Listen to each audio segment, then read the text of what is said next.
Hai semuanya, selamat datang di channel Mokel Official, yang dimana channel ini akan terus membahas sinetron Asmara Genji. Gimana kabar kalian semua? Semoga dalam keadaan sehat walafiat. Jangan lupa subscribe, like, dan komen agar kalian tidak ketinggalan informasi terbaru tentang seputar Asmara Genji.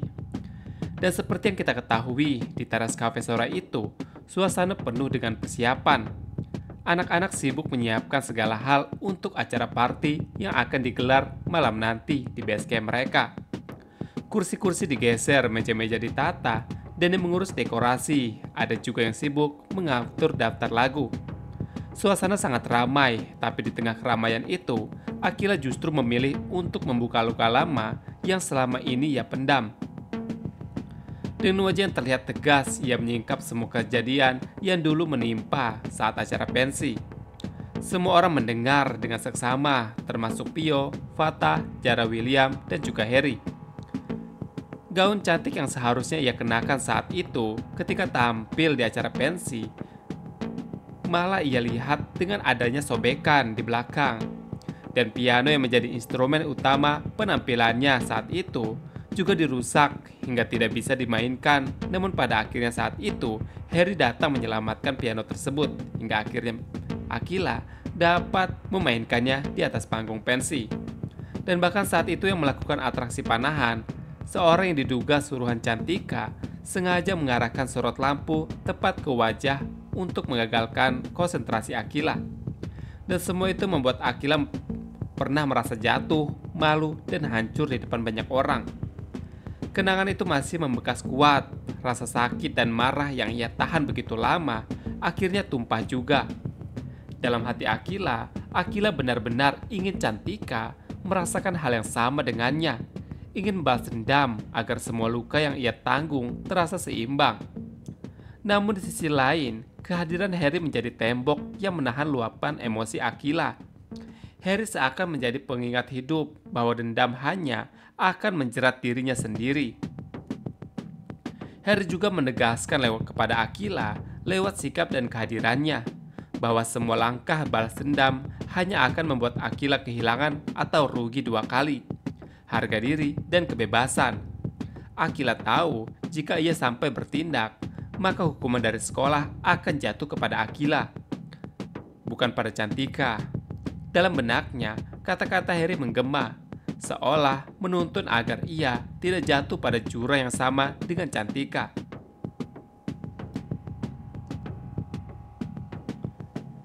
Hal yang membuat Akila semakin tertegun adalah saat ia menyadari bahwa Harry melihat dirinya berbeda. Harry menganggap Akila sudah menang, bahkan tanpa perlu melakukan apa-apa. Bukan kemenangan yang diperoleh dengan cara kasar, melainkan kemenangan karena ia masih punya martabat, masih punya sisi yang tidak bisa dikotori oleh kebencian.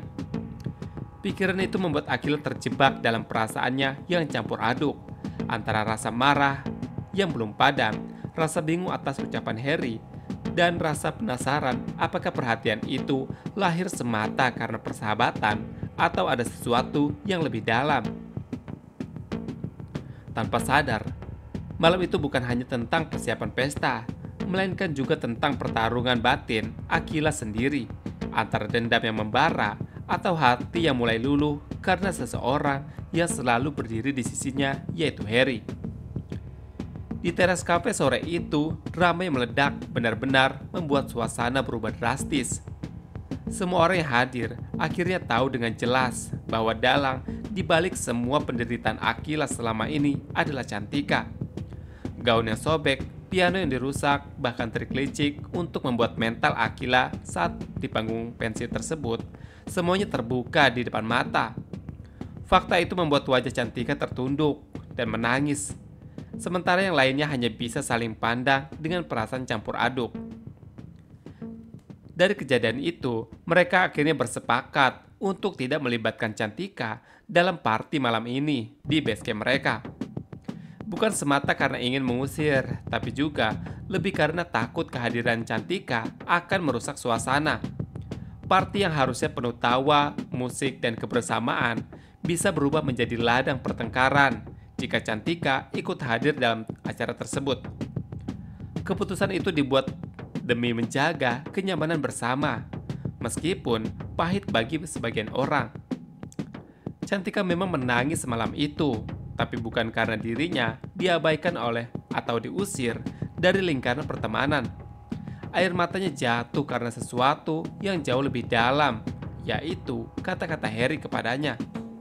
Bukan teriakan, bukan makian, tapi ketegasan dingin yang menusuk seperti pisau tajam ke dalam hatinya. Harry dengan jelas menunjukkan kekecewaannya kepada Cantika, mengatakan bahwa tidak ada peluang sedikit pun bagi Cantika untuk mendapatkan hatinya, walau ia berusaha sekuat apapun.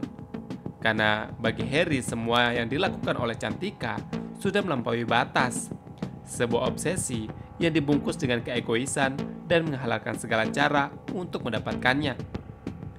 Harry tidak bisa menerima kenyataan bahwa Cantika sampai tega menjadikan Aquila sebagai korban ambisinya. Kekecewaan itu terlalu dalam, membuat Harry semakin menjauh, dan itu yang paling menyakitkan bagi Cantika sendiri. Di balik tangisannya, ia merasa dunia mulai runtuh. Perasaan yang selama ini ia simpan dan perjuangkan ternyata dibalas dengan penolakan tegas oleh orang yang ia sangat cintai, yaitu Harry. Namun, luka itu tidak membuat Cantika berhenti begitu saja. Dalam hati kecilnya, ia justru semakin terpicu dan terobsesi kepada Harry. Dan Harry tidak mudah didapatkan. Cantika tidak ingin menyerah begitu saja. Tekadnya mulai tumbuh menjadi rencana baru dan lebih jahat. Sesuatu yang ia susun diam-diam.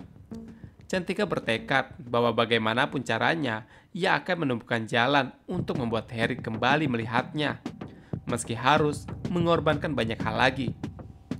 Kejadian di teras kafe itu akhirnya menjadi titik balik, yaitu bagi Aquila yang sedang belajar menahan amarah, bagi Harry yang semakin tertegun menjaga sikap, dan bagi Cantika yang diam-diam menyiapkan langkah berikutnya dan rencana-rencana baru. Di sisi lain, di balik semua keributan yang terjadi di teras kafe, ada peran besar, yaitu Jara yang sebelumnya tidak banyak orang ketahui. Dialah orang yang sebenarnya menjadi penyebab semua ini terbuka. Jara yang sejak awal sudah mengetahui rencana Aquila lewat tulisan-tulisan yang ada di buku Aquila untuk membalaskan dendam kepada Cantika. Merasa gelisah, ia tidak tenang. Baginya, apa yang hendak dilakukan Aquila terhadap Cantika ini sangat berbahaya. Jara tahu betul bahwa jika Aquila benar-benar melakukannya, bukan hanya Cantika yang akan hancur, tapi Aquila sendiri yang bakal kena imbasnya yang paling besar. Jara akhirnya memilih untuk mengadu kepada Harry. Keputusannya itu sempat terasa berat karena ia tahu Aquila bisa saja marah kepadanya. Tapi Jara percaya hanya Harry yang mampu menahan gejolak amarah Aquila. Dan memang dugaan itu ternyata benar. Saat suasana memanas, Harry berhasil menenangkan Aquila, membuatnya berpikir ulang hingga pada akhirnya Aquila mengurungkan niat balas dendamnya kepada Cantika. Melihat hal itu semuanya, Jara merasa lega. Ada rasa tenang dalam dirinya karena ia berhasil mencegah sesuatu yang bisa berakhir lebih buruk kepada Aquila. Walaupun tindakannya membuat suasana di teras kafe menjadi gaduh, tapi bagi Jara itu jauh lebih baik daripada melihat Aquila jatuh ke dalam masalah besar. Ia sendiri menyaksikan bagaimana perlahan-lahan amarah Aquila mereda di hadapan Harry, dan bagaimana kata-kata Harry berhasil menahan niat buruk Aquila. Namun meskipun tidak menjadi balas dendam kepada Cantika secara langsung, Aquila tidak akan diam begitu saja. Semua kejadian yang pernah dilakukan Cantika kepadanya yang sudah melewati batas tersebut, dan Aquila bertekad untuk melaporkannya kepada pihak sekolah di Tinta Persada. Guru-guru harus tahu apa yang sudah terjadi sebenarnya, agar ada tindakan tegas terhadap Cantika. Dengan begitu, Aquila merasa dirinya tetap bisa mendapatkan keadilan tanpa harus mengotori tangannya sendiri. Peran Jara di sini menjadi titik kunci. Ia bukan hanya sekedar sahabat yang ikut menyaksikan drama, tapi juga bergerak diam-diam dan membuat arah cerita berubah dari amarah yang meledak dan sangat menjadi kekacauan, beralih dari keputusan yang lebih dewasa dan dalam pertimbangan.